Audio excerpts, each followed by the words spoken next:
seen application Wanel TV agsi na ci Google Play mën ngeen koo télécharger léegi. La femme est un berger dans la maison de son mari. Yéen jigéen ñi ñu takk leen teg leen ngeen di defar ba mu baax suba ba ngoon li ñuy wax sa beneen bi ak ba mu tëb xaw ma lan ba mu xaw ma lan def ba mu baax nana nii nana naa toute expression yooyu yëpp ngeen boole ko defar loolu yëpp ba mu ne doom yi sàmmoo leen les troupeaux de votre mari maanaam seen borom kër bàyyi leen ak njaboot bi ngeen bàyyi ko mu def lu ko neex. su borom kër gi ñëwee daal di teg ay réglam li ma doon wax keroog jigéen dangaa war a xam ne que sa borom kër su tegee ay règle moom mooy teg en fait les gros règles borom kër nag bi may wax nag attention néew ma xale bu góor bi nga xamante ni dafay sañse ba baax moom gisul lu dul mbedd ma ak paa bi nga xamante ni ñàkk na fayda yàlla nattoo ko uppaa mu nattoo ko moom boppam moom taloo lu dul mbedd ba xale jigéen ñi doxaan ma waxuma ñoom ñi ma tax a wax mooy ñi nga xamante ne nekk nañu ay responsable xam ne bu ñu toogee xool seen njaboot muy nelaw góor bi nga xam te dafay tiim njabootam xool ko muy nelaw xolam fees xelam dem fu sori daal na ay waay yàlla ñi nga ma dénk te yàlla nag ma may lu ma leen yore yàlla nag ma may lu ma leen yaree te yàlla nag ma may lu ma leen muccalee ak rëccalee ci sa kàttan ak sa baax borom kër googu laay waxal kooku su tegee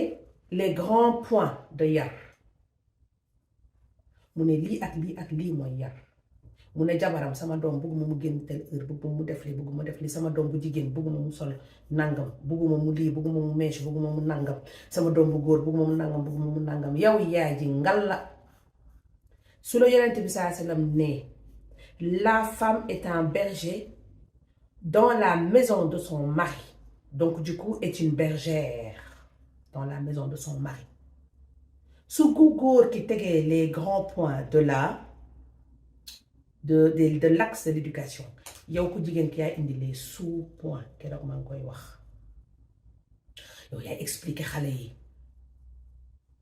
yow yaay def le tout pour que sa ay doom comprendre seen papa fan la leen bëgg a jëmee ba pare na yow na nga daal di ñëw nag daal di koy def à ta sauce adapté ko si yenn âge parce que am na âge boo xamante ne nag boroom kër gi moom mooy jël le relais 100% parce que am na foo xamante ne papa la doom di gën a dégg mais fi nga xamante ne yaay la ñuy gën a déglu foofu yaay mooy jël les gros points de borom këram daal di koy def des sous-points su boobaa dañuy ñëwaat si beneen muy lan góor sooy takk jabar na nga takk jabar bu responsable bu màgg bu mag bu am maturité su nekkee ni que responsable magagul amagul maturité yow la sa devoir yow ku góor ki nga fayal ko mu jàng soo ko mënut a jàngal nga fayal ko mu jël ay cours mu jàng ba pare à côté nga yar ko ndax yaa choisir am jabar boobu donc affaire yi en fait loo leen gis rek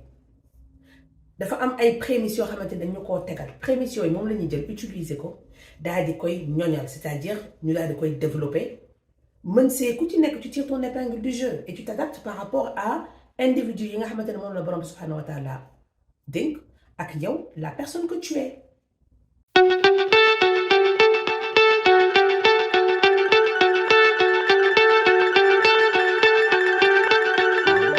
seen application Wanel TV agsi na ci Google Play mën ngeen koo télécharger léegi.